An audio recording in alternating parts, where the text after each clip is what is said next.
Hey everyone, you are going to hear from Rashid today. Rashid is one of my clients who joined back in late May, early June, just when things start slowing down because during the summer everyone is going on vacation. Before joining us, Rashid was very much focused on the spray and pray method. What that means is that you just send out a lot of applications and hoping for the best. That's where that name is coming from. He sent out roughly 300 applications only to either just not hear back at all or getting a tons of auto rejections. That didn't lead to an offer that he can accept and start working. Today, as we speak, Rashid is holding four competitive offers. So not just one, not two, not three, but four competitive offers. And one of them is actually one of the FANG companies, which is the one that he's accepted. And Rashid has been wanting to work for one of the FANG companies for the past 10 years, for the past decade. So this is really a dream come true for him. That's why I'm super excited for you guys to hear directly from him, to see how he did it, and also how this program has helped him to turn things around. Okay, let's go. Okay, Rashid, let's just kick it off by maybe tell us a little bit about your background. Tell us who you are, what your background is, and also how long you've been in the program, roughly. Absolutely. So my name is Rashid. I'm based out of New York. My background is in program management. Specifically, I'd say I've spent the last 18 plus years within the digital healthcare space. So this is the world that deals with, systems that are used in hospitals, telehealth platforms, and things like that. And I've had various roles that are both client facing as well as, I would say, product engineering facing in terms of driving deliveries. So earlier this year, my employer had challenges as most of the startups been having the last couple of years. And so some folks within the engineering product became redundant, and that included myself. And so I would say in my case, that happened around February. However, I did see sort of the writing on the wall. So since I would say December, I had sort of started, I would say softly looking into the market, working on my resume, kind of being conscious of what could happen. And so by the time that had come to be, I was already in that sort of looking mode. I was already keeping a tracker of applications. By the time folks on the program had reached out to me, this would have been sometime in May, I had already put more than 300 applications that I was already tracking. And out of the 300 or so applications, well, let me just say job opportunities, because some of them are applications like easy applications in LinkedIn. Right. Some of them were like maybe someone reaching out from LinkedIn or some other ways. But in any case, what was evident was that when it came to many of the jobs that I'd applied, first of all, the quote unquote funnel was very skewed in the sense that the very top, you would get very little callbacks, if you want to call them, right? So you put 300 applications. When I track, I would say only maybe 25 or so, 20 that I heard something, right? And then out of those, only one actually went into the final round. And in that very time period, I went into the final round about 5 times. What was the common thread is the other 4 times, I think 3 of them were referrals. And then one of them was maybe something LinkedIn, they reached back to me. So one of the things I observed was, okay, you can apply to all these different jobs, but the market just doesn't work that way anymore. So something that I needed to figure out, which I really was struggling to figure that out. And then with the referrals that I got, even though I made it to the final round, eventually I didn't close the deal. So I was aware of those sort of areas of weakness. One is I needed to hear back more frequently. And then two, I needed to close. So when I joined the program, it was exciting. Some of the things that I started learning early on were around maybe networking, sort of taking my networking to like a whole nother level. And then obviously optimization. I worked on optimizing both my resume and my LinkedIn profile. And this could work differently for everybody. Given in my case, I had already realized the market was super tight. I think I received quick dividends from LinkedIn optimization. My LinkedIn definitely was like an outperformer, I would say, because I still hear of opportunities that I've literally, even as of today, I'm hearing from serious recruiters in-house that are telling me, we have this director position. Are you available? So LinkedIn has been a big performer. On the resume side, I wouldn't say it wasn't necessarily a performer. I think maybe I'm a little bit pessimistic. I think given what I've seen in the market, a lot of these jobs are already either earmarked for someone or they're choosing to go the outbound route if for whatever reason. And so applications, again, I'm not discouraging anybody from applying. Just be mindful of sort of the nature of what is going on in the job market. But LinkedIn, for me, it has worked quite well because what I like about it is that once you establish that sort of a right connection, then you can harness that connection. Something that, I can say, I know you haven't asked this question, but I would definitely like to share with anybody who's going to be watching this is it's like planting some seeds, right? You don't expect the fruits to be like in 24 hours to go, get your oranges. It just doesn't work that way. And so I've seen relationships that I started cultivating back in May, June, that till this day I'm seeing the dividends, right? And I say that because it doesn't always mean a job offer, but you can see the outreach that is coming from them to you. And so that tells me that this is a real healthy relationship that you've built that could materialize even in a future opportunity. That has been quite an interesting aspect of networking in LinkedIn for me. Another aspect of the program that I really, really liked was the program, sort of the tracking of companies that you're interested in. And I have to be honest, like at first, I feel like it was like one of those exercises you just have to do. But what is quite interesting is out of the 30 companies that I listed, overall, I ended up getting four, I would say four offers actually. Two of them are from the 30 companies.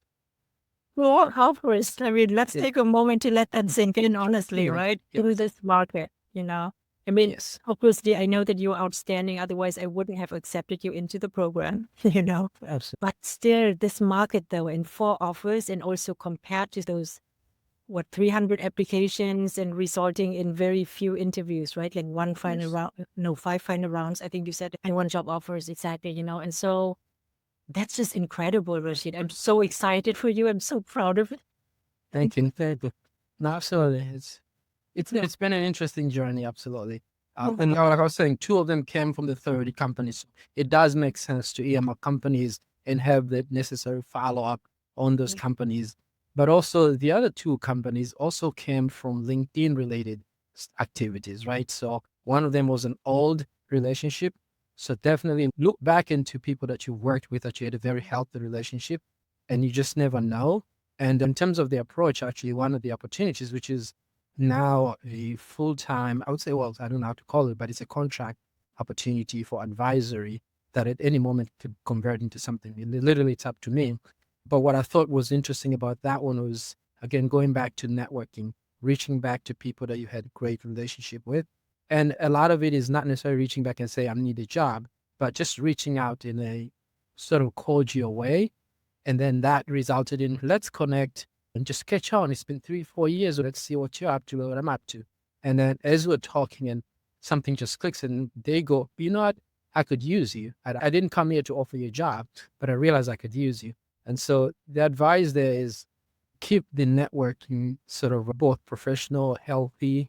It doesn't always have to express that you're looking for a job right now, even though it's okay for people to know that you're in the lookup.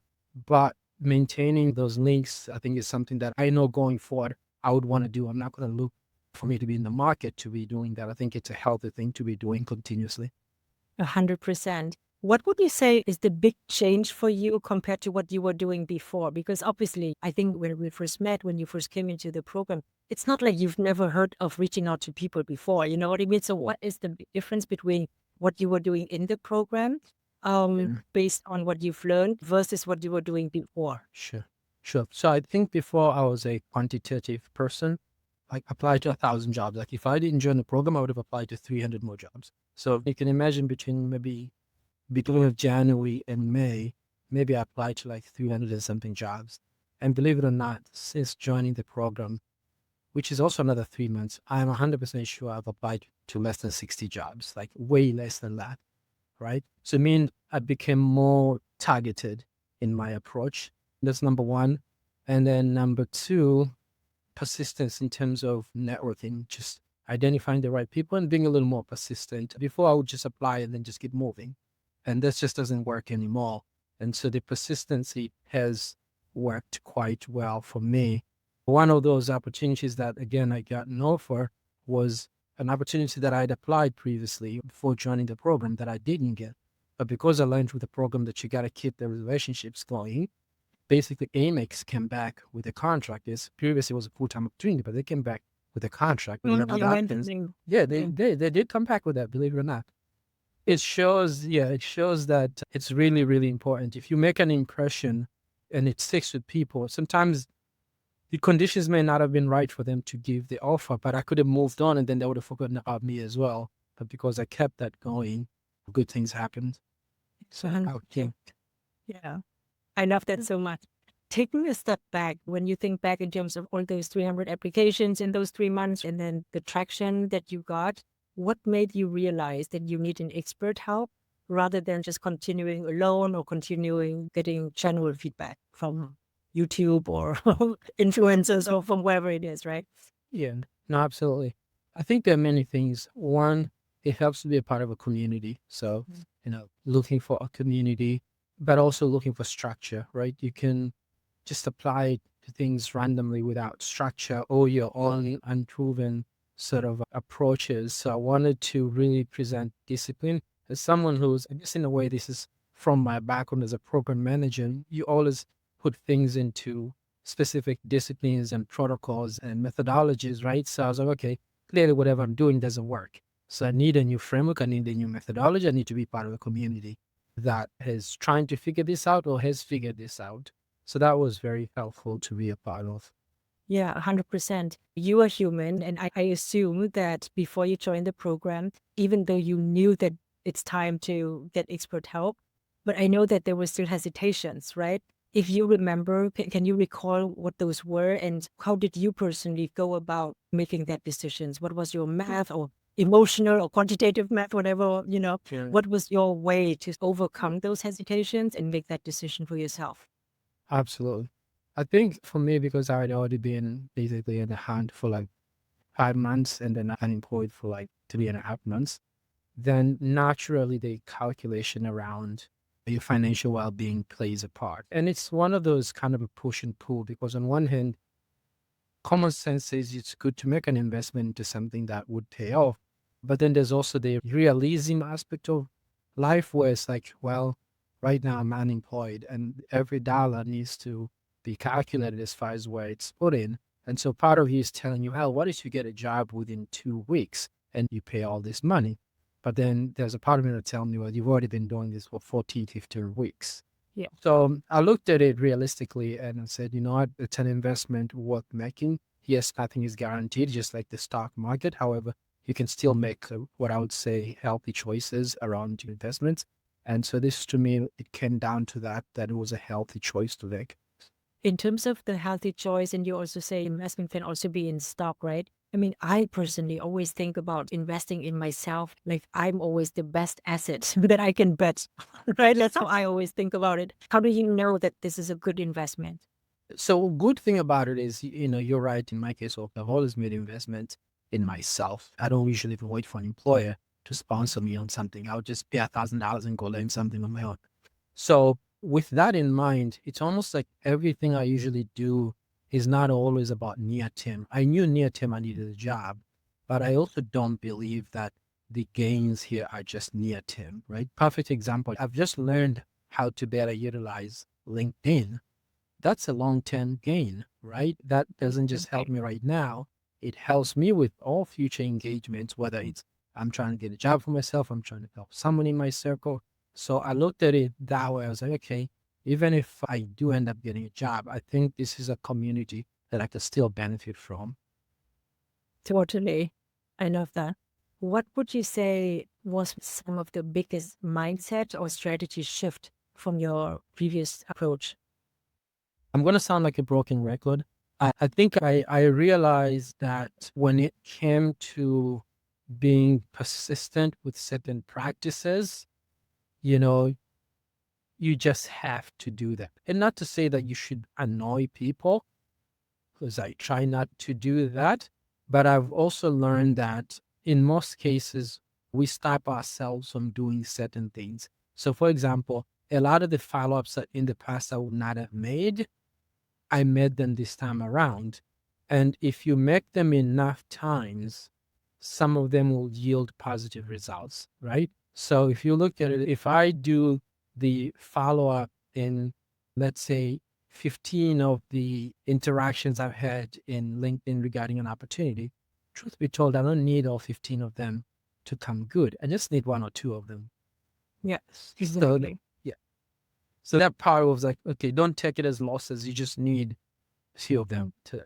And it's the same in terms of the conversion and funnels. It's the same for offers as well. Obviously, it's nicer to have multiple offers, but ultimately, you just need one that is right.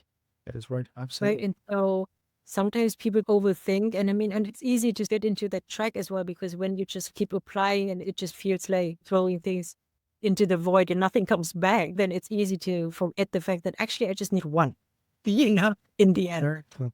Very true. It's incredible that you now actually ended up with an offer for a company working in an area that is not actually healthcare. That is actually very different, right?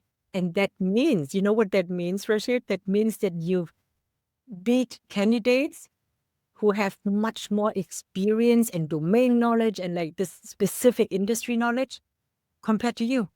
You literally knock them out of the run, right?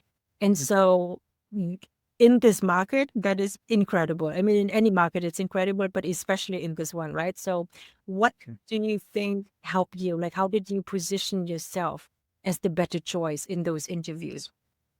I think for me, because I'm program manager, so it came down to really understanding what the client was looking for. In my case, because this was in a top 30 company, so you can imagine how much I invested my time, right? And to be quite honest, they're not even a top 30. They're more like a top 10 for me. I cannot tell you for how long I've wanted to get a job with a FANG company. Yeah. So the fact that it was a top 10 company, the benefit there was I really, really knew what these people knew. Like they have a philosophy. This organization has a philosophy that is deeply embedded in what they expect from their employees. And so for me, it was taking all of that and making sure that I was as prepped as I needed to be prepped, to the point where when my recruiter was telling me, oh, your final interview, they're going to do this, this, and that. I say, yes, I know. And I'm really, I love that. I know, and I'm ready. yes. Yeah. I mean, you're very good at interviewing already, even when you came to us, but obviously there was this part that's missing in order to convert.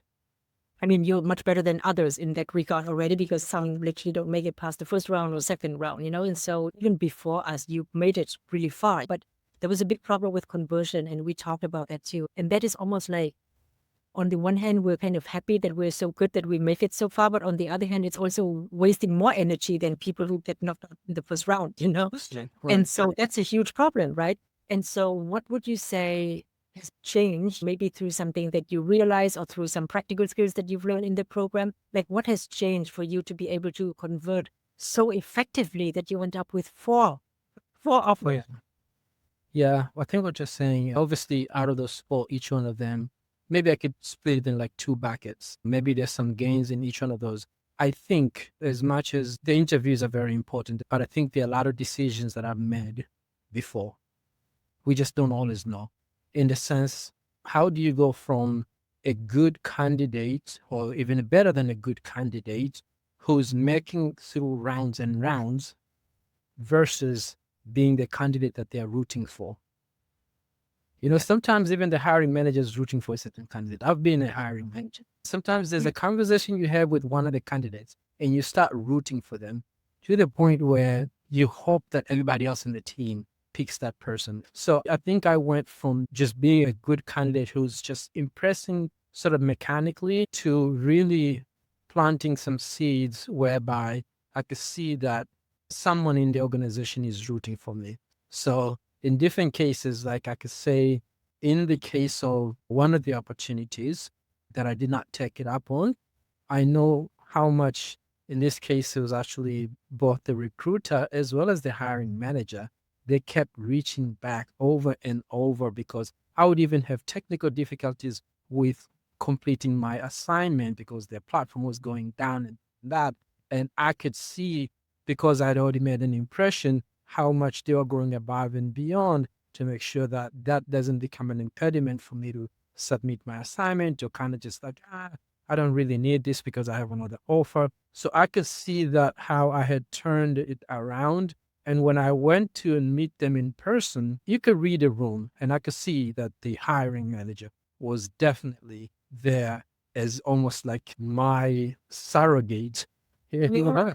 I mean, your advocate, your fan, and that's what I talk about in the yeah, program as well, right? In the modules, and I saw that you've gone through them, is really to move from being a good candidate, good enough to move on to the next round sort of thing. That's when you don't convert, when you're just good enough to move on, move to the next stage.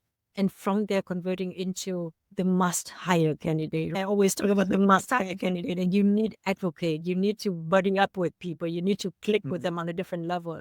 So they're really rooting for you, right? Yeah. And absolutely, I think that's what you absolutely. did, which is why it converted so well. Yeah, no, absolutely. And precisely, I think that's the thing, because I know for a fact in one of those organizations, interviewing with the CEO was not really one of those things that was there. But after I'd interviewed and they'd given me an offer while I hadn't accepted it, they were so anxious. They're like, yeah, the CEO also wants to meet with you. When we set this up, you can ask him all the questions. So I'm already seeing they're like, we envision you being part of our organization and we're going to try to do everything. So I think it's that, planting the seeds to the point where you become a candidate that they're rooting for, as opposed to just someone who's good enough to get through rounds. 100%. 100%. Yes. Thinking back, looking back, so you had those 3 months when you were searching before finding us. If you could go back in time, would you do anything different? Or would you say, actually, I did need that? And that's just really out of curiosity, really. Do you think, like, no, I think I did need that time in order to understand how tough it is and all these things? Or do you think, in hindsight, seeing the result that you've gotten in the program, do you think if you could go back, you would actually join something like this sooner? Perfectly honest, if you haven't gone through this market, or at least someone close enough to you is going through this market, it's difficult to anticipate that you would need this extra help. And in my case, you're absolutely right. Generally speaking, not to brag, I am an above average interviewer. So in the past, when you look at my past record, I'm like, I'm fine. So I'm gonna repeat the same thing until you go through it and you realize, no, whatever you think you knew, not relevant. Something has changed. Something really has fundamentally changed. And so that was a big part of it. So on one hand, while I wouldn't change anything in terms of like the first 2 3 months, eventually I think I would have arrived to the same conclusion, which is to find a program. Yeah, totally. What would you tell someone who is thinking, I've already tried a few months, but I'm going to just continue trying it a little bit more on my own? Maybe it does work out pretty soon, because not Yeah. everybody has that clear thought as you in terms of like, yeah, but this is my data point though, and so what's the likelihood? And so what would you tell someone? Yeah, of course, nothing is absolute in life. Everything is relative. So, speaking in relative terms, I think your chances of being successful, both in terms of qualitative as well as quantitative, like meaning how quickly can you find those opportunities that will lead to employment. I think being in such a program is definitely a much better route exponentially, not just for those sort of fundamental things that you're being trained on, but also you're part of a community, and sometimes knowing that you're not isolated. Because can you imagine if you think you're the only person who's not getting a job? Right, exactly. That would suck quite a lot, right? So while I'm not necessarily happy that everybody on the program doesn't have the opportunity, but it's good to know that we're going through this journey, and then you get to reflect on it and understand, okay, there's a much bigger thing going on. So I think it's just psychologically, it's just a better thing to be a part of. And I'm not sure if this is how it's going to be. The market has changed, and maybe that people have to have these kind of cycles. So for that reason, but also I think for me, the targeted approach was a better approach, because it forced me to really think about which entities do I want to work for. Like before, I would just say, that's a job I think I'm qualified for, apply. But then, truth be told, some of these opportunities, and I will tell you like the real opportunity that I applied. And now in hindsight, it seems like if I was doing the top 30 thing, this was a terrible job to apply for. No, for crime. Yes. So it's So yeah, and after that, it became like, okay, I see a job. That's why I said the volume of application really dwindled for me because I was looking at it like, do I really want that? You know? So yeah, it changed quite a lot. Isn't that amazing how you basically applied to fewer roles, saved a lot of time and stress, and got so much better results? Like the conversion rate was just so much higher. It's insane. Yeah, absolutely insane. Yeah. So I know throughout the conversation, we kind of like teased people a little bit already with like, oh, one of the FANG and the four offers, and so everyone listening is just like, so when did you get, let's update folks a little bit. Where are you now? What's the update? Sure. Absolutely. Just to give a little context, back in May, I made it to the final round for both Amazon and Amex. None of them gave me an offer. But then through learning about networking and continuing those, sort of relationships in the case of Amex, that led to them coming back with an offer or contract that renews every year. But before they did that, I had already gone through a different channel that got me in front of Amazon. And that was a better opportunity for me. Basically, I've already been onboarded 2 weeks now. Amazon, part of their marketing localization TPM. I'm managing a $5 million program. It's been 2 weeks. It's been great. But yeah, other opportunities, I am advising a startup that is already seed funded. So I sit there as an advisor with options, again, courtesy of networking skills that I got from here. And then another startup that is based in Austin, Texas, and New York also came with probably the most lucrative offer of all of the offers. But I just chose to go the FANG route. Yeah. Was it difficult to turn them down? It was because the dollars is just much higher. Part of what you get from this program is, I think, long-term sort of objectives, right? Because I had already had objectives around FANG and those top 30 companies, it was easier for me to go back to the principles and say, let me stand by my principle. I've wanted this thing, right? Because startups will come left and right. There's a new startup being funded every single day, and I can't just make decisions off of that. So I think for me that helped. Yeah, it's so amazing. And I just remember too, when we had that conversation about which one to pick and everything, you kind of just let it out. But by the end of it, I was basically just summarizing like, Rashid, you already know what you want. Like, are you aware that you already know? It's good to say it loud, It Oh, thank really you. is, because when it was in my mind, it was all sort of jumbled up together. But as you're speaking and you're sort of untangling all of it, and it's like, Yeah, okay, yeah, this is what I should be absolutely. doing. Yeah. Because even from the beginning, you were saying you're definitely targeting something outside of healthcare, right? Like you're embracing a new industry, a new journey, definitely something where you have a large scope, having more responsibility, and one of the companies that are hot tech, big FANG companies, right? And so you got exactly that. And I'm so thrilled for you. Super, super proud of you. In other words, in terms of speaking to someone who has been in that situation of sending out 300 applications, not converting and not understanding what's going on because you used to have all these opportunities, right? Yes. Speaking to someone who's been in that situation, but also in addition to that, seeing obviously all those auto rejections or ghosting, all of those. That's the ghosting. Yeah, exactly. What would you want them to know if you're speaking to someone Uh, who's been going through all that as well? Absolutely. So I would start by saying it's more than buying a service. You're investing in yourself, and it's worthwhile investment.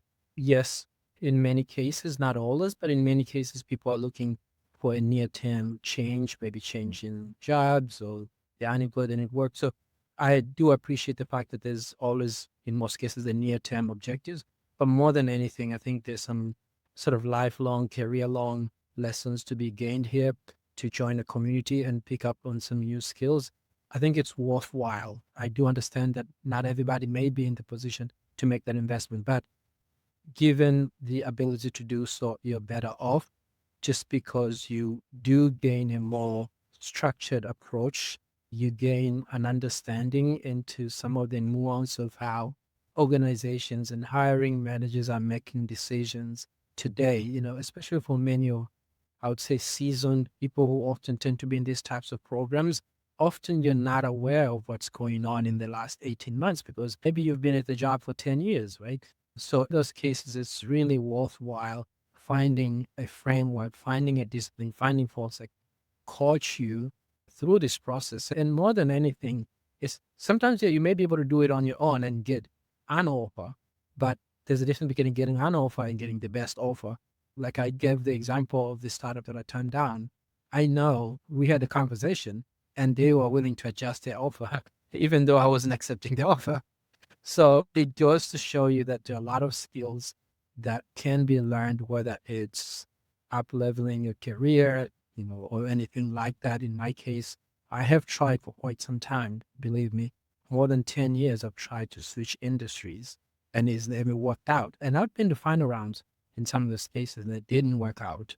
So this opportunity, I don't take it for granted. I think there's a lot that I gained here that I would definitely encourage others to be a part of this program or very similar programs. So definitely the SVP team has all been very, very helpful.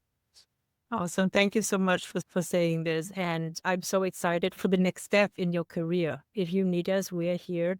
And I just want to also say that I really appreciate you. I know that it wasn't easy to join the program from the financial standpoint. I remember the conversations where you and your wife, you guys are just so genuine and so committed to it in terms of like, hey, look, we hashed this out. This is literally our Google Sheet. This is what's going on. And we want to do this. The reason I say that is because I don't want people to think like, oh, but it's probably because he has huge savings and he can just join. Like it was really tough for you because you have a wife, kids, you have a family and bills to pay and a few months of no paycheck coming in, right? You're absolutely right. But I am glad I did it. For me, when I made the decision, I knew it was the right decision, even without knowing what would be the timeline for getting that opportunity. But I must say to anybody watching this, you did call it. You said, I'll get a job in September. I got it. Actually, So yeah, it's unbelievable. But no, it works. It really, in the end, it works. Is another thing like I want to say, it's like, okay, let's say there are 10 things that the program can give you. It's not that all 10 things have to work for you, but in most cases, enough of those things need to work for you. And so for me, like I've said many times, LinkedIn optimization was a big thing for me. It brought a lot of the inbound traffic, these what you call how to learn to do follow-ups and that sort of thing.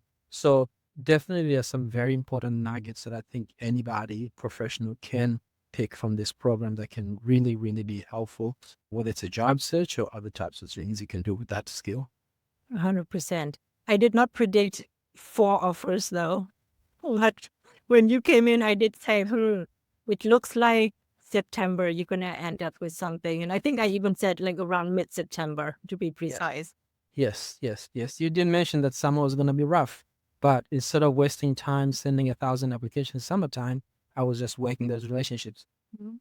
Yeah, yeah. That was so funny in the last call when you were telling me your prediction was really accurate. And then you're like, actually, even scary accurate because it literally came in mid-September.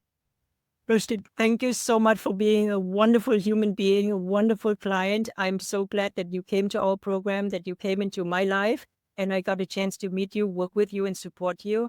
And I will continue working on supporting you along your journey if you ever need help. Absolutely. And again, the door is open for other folks in the program. As an alumni, I do want for people to know that I think we're all part of the same extended network. Yeah. So whether it's someone in the program management side type of space or someone looking for opportunities, seeing that's what I was looking for. If I can share my 2 cents, definitely feel free to introduce them to me. That's wonderful. Thank you so much for that.